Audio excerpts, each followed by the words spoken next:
Hi, I'm Pixi Meat. I'm a goblin zombie VTuber, and I'm interviewing too. My first question is, will the character customization be more like Dying Light 1 with set outfits, or will it be like Dying Light 2 with different pieces? Okay, so first of all, thanks for having time to interview me. It's a pleasure for me as well. And now going back to your question, we'll have both. I think with each Dying Light game, we wanted them to grow on top of what happened before. And since Dying Light 2 made the character customization more interesting, more kind of varied, allowing players to do more than the customization Dying Light 1, we said, why not keep that? So definitely there will be gear pieces that you can wear and customize, but also get some gameplay effects for your character. And there will be outfits that will change the whole appearance of the character. Just expand on that. It's okay if you can't answer, but will we have a chicken outfit? Okay, so I think this is something I can't answer. That's fine, that's fine. But let me kind of change the question or turn the question around. There will be plenty of secrets for players to discover in the Beast, so maybe this will be one of them. We'll see. Cool. All right, you answered another question of mine, so that's cool. My next question is, how many new types of zombies are there, and which is your favorite? Again, no specifics. Fine. Actually, like one of the ideas that we have for the Beast is that we will maybe not spoil everything before the release, because we want players really to discover a lot in game, because I think also as a player it's kind of more exciting to actually play the game and suddenly something surprises you than maybe it surprises you, but you have seen this already 3 or 4 times in the trailer or some other materials. So no details here, but of course we are bringing the best guys, or maybe the worst guys, if you look at it from a different way, the most zombie guys from the previous games, in terms of logic, in terms of behaviors, in terms of archetypes. There will be some surprises. One of those surprises, or one of the things that we have, are the freaks, like a big mutated zombies, which are an effect of the same experiments which happened to Kyle Crane.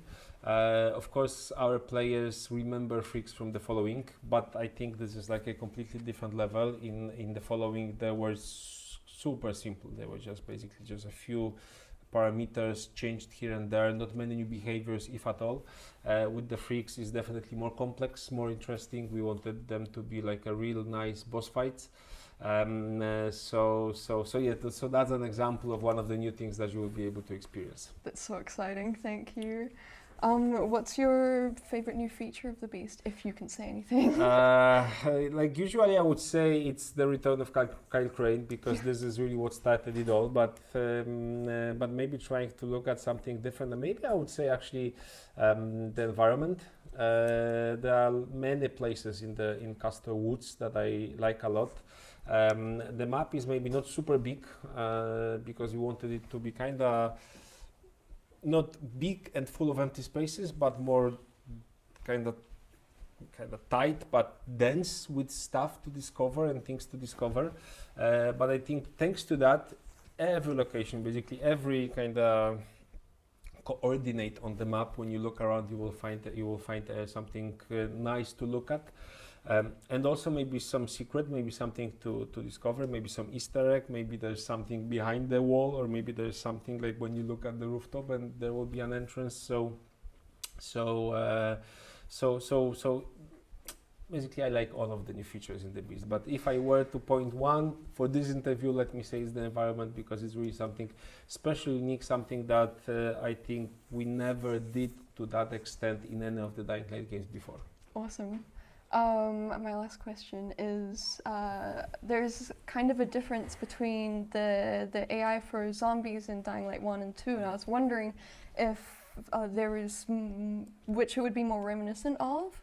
I would say, especially when it comes to so the answer is not easy, because first of all, it's combination of both, right? Yeah. And it's combination and evolution of both. When you work on a game, like especially like Dying Light uses the same, like the foundation of the technology is the same as the Beast, so it was easier for us to take some of that stuff, but then we have also looked at Dying Light 1 and decided to take some stuff from Dying Light 1.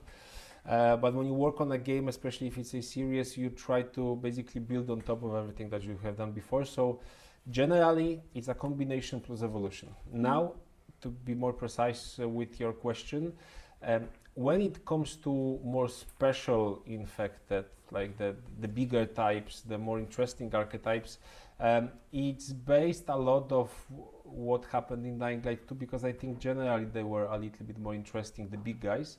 But then, of course, we take it a few steps further. But then when it comes to the regular zombies, especially the biters, the slow-moving ones, we have very heavily looked at the first game.